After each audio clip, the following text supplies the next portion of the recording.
ರೇಷ್ಮೆ ನಗರಿ ಶಿಡ್ಲಘಟ್ಟದಲ್ಲಿ ನಡೆದ ಐತಿಹಾಸಿಕ ಸರ್ಕಾರಿ ಸಮಾರಂಭದಲ್ಲಿ ಮುಖ್ಯಮಂತ್ರಿ ಸಿದ್ದರಾಮಯ್ಯ ಅವರು ಚಿಕ್ಕಬಳ್ಳಾಪುರ ಜಿಲ್ಲೆಯಲ್ಲಿ 1800 ಕೋಟಿ ಮೌಲ್ಯದ ವಿವಿಧ ಅಭಿವೃದ್ಧಿ ಯೋಜನೆಗಳ ಶಂಕುಸ್ಥಾಪನೆ ಮಾಡಿದ್ದು ಪೂರ್ಣಗೊಂಡಿರುವ ಕಾಮಗಾರಿಗಳನ್ನು ಉದ್ಘಾಟಿಸಿದರು. ಶಿಡ್ಲಘಟ್ಟದಲ್ಲಿ ಹೈಟೆಕ್ ರೇಷ್ಮೆ ಮಾರುಕಟ್ಟೆ ಶಂಕುಸ್ಥಾಪನೆ ಈ ಕಾರ್ಯಕ್ರಮದ ವಿಶೇಷ ಆಕರ್ಷಣೆಯಾಗಿದ್ದು, ಇದು ಚಿಕ್ಕಬಳ್ಳಾಪುರ ಜಿಲ್ಲೆಯ ಆರ್ಥಿಕತೆಗೆ ಮಹತ್ತರ ಹೆಜ್ಜೆಯಾಗಿ ಪರಿಗಣಿಸಲಾಗಿದೆ. ನಾವು 5 ಗ್ಯಾರಂಟಿ ಯೋಜನೆಗಳನ್ನು ಕೂಡ ಜಾರಿ ಕೊಟ್ಟಿದ್ದೀವಿ. 5 ಗ್ಯಾರಂಟಿ ಯೋಜನೆಗಳನ್ನು ಕೂಡ ಜಾರಿ ಕೊಟ್ಟಿದ್ದೀವಿ. ಈ ಯೋಜನೆಗಳಿಗೆ ಸುಮಾರು 1 ಲಕ್ಷಕ್ಕೂ ಹೆಚ್ಚು ಕೋಟಿ ರೂಪಾಯಿಗಳನ್ನು ಖರ್ಚು ಮಾಡಿದ್ದೇವೆ. 1 ಲಕ್ಷಕ್ಕೂ ಹೆಚ್ಚು ಕೋಟಿ ರೂಪಾಯಿಗಳನ್ನು ಖರ್ಚು ಮಾಡಿದ್ದೀವಿ. ವಿರೋಧ ಪಕ್ಷದವರು ಹೇಳ್ತಾರೆ ಕರ್ನಾಟಕ ಸರ್ಕಾರದಲ್ಲಿ ದುಡ್ಡಿಲ್ಲ,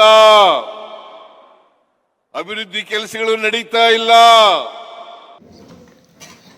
ಏನಿವತ್ತು 24/11/2025 ಶಿಡ್ಲಘಟ್ಟ ವಿಧಾನಸಭಾ ಕ್ಷೇತ್ರದಲ್ಲಿ ಜಿಲ್ಲಾ ಮಟ್ಟದ